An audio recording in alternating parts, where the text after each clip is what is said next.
Bonjour à tous, mon nom est Maxime Sornin, je suis étudiante au MBA en responsabilité sociale et environnementale des organisations. Puis aujourd'hui, pour mon partage éthique, j'ai choisi le passage If Fish Could Scream du livre de Peter Singer. Par contre, attention aux âmes sensibles. Aujourd'hui, je parle d'un sujet qui est assez délicat, mais qui m'intéresse beaucoup, notamment dans le cadre de mon programme d'études.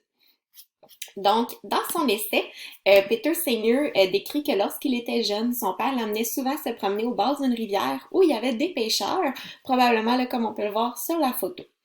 Il raconte qu'il voyait régulièrement des poissons mourir très lentement, donc par suffocation. Il explique aussi que c'est un souvenir qui l'a marqué parce qu'une fois adulte, il a lu le rapport Pire chose qui se produisent en mer, le bien-être des poissons sauvages capturés, un texte qui l'a poussé à se renseigner davantage sur le sort des animaux. Ces recherches lui ont permis de comprendre que dans la plupart des pays du monde, il est admis que les animaux qui doivent être tués pour l'alimentation doivent être tués sans souffrance. Ça m'a vraiment surprise parce qu'on connaît les conditions dans lesquelles sont abattus les animaux destinés à l'alimentation, puis on voit que c'est loin d'être sans souffrance. Ça m'a poussé à me renseigner, à savoir s'il y avait une exigence de ce type-là en place au Canada, puis la réponse est oui, donc je vous lis ce qui est écrit. Vous devez prendre les mesures appropriées lorsqu'un animal pour alimentation humaine souffre visiblement en lui administrant immédiatement le traitement approprié ou en le tuant sans cruauté ou en l'abattant, sauf s'il s'agit de gibier dont vous n'avez aucun contrôle direct. Donc, comme on l'a vu dans le quatrième cours nommé Marketing et éthique, certaines actions sont légales sans être éthiques. De mon point de vue, en prenant en compte les conditions dans lesquelles les animaux destinés à l'alimentation sont traités, je pense que ces pratiques se situent dans cette catégorie. Euh, c'est vrai parce qu'il existe une exigence, on voit qu'elle n'est pas respectée, puis c'est ça, il y a énormément de souffrance dans cette industrie. En effet, comme les pratiques utilisées sont pensées pour maximiser les profits, c'est les animaux là, qui en payent le prix.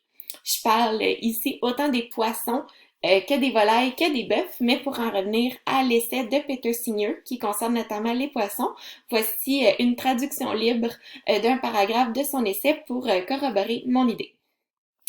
Donc, les poissons qui prennent l'appât sont susceptibles de rester pleinement conscients alors qu'ils sont traînés pendant de nombreuses heures par des hameçons dans leur bouche jusqu'à ce que la ligne soit finalement remontée.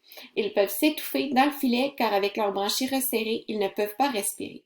Sinon, ils peuvent aussi rester piégés pendant de nombreuses heures avant que les filets ne soient tirés. Donc, le paragraphe nous montre clairement que les poissons souffrent avant leur mort.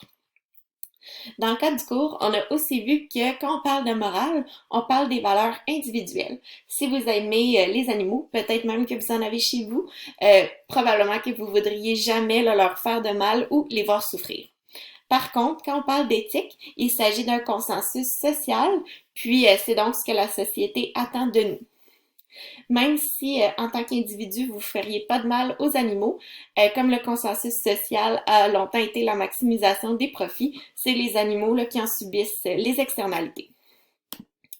Les externalités peuvent se manifester sous plusieurs formes, comme les poissons qui meurent par asphyxie, les volailles qui sont tellement entassées les unes sur les autres qu'ils peuvent même pas se déplacer, ou les vaches qui sont utilisées là, toute leur vie pour produire du lait. En conclusion, pour rentabiliser l'industrie, c'est souvent les pratiques qui coûtent le moins cher qui sont utilisées sans tenir compte des impacts sur les animaux. Par contre, je pense qu'on peut de plus en plus remarquer qu'il y a des grandes prises de conscience, autant au niveau de la population que des entreprises. Puis, si jamais mon partage vous a intéressé, je vous recommande fortement le documentaire Seaspiracy. Il est sur Netflix, puis ça décrit l'envers des industries de la pêche. Donc, c'est l'image juste ici. J'espère avoir pu vous renseigner sur les aspects éthiques de l'industrie de la viande. J'ai hâte de lire vos commentaires, puis je vous souhaite une belle fin de journée.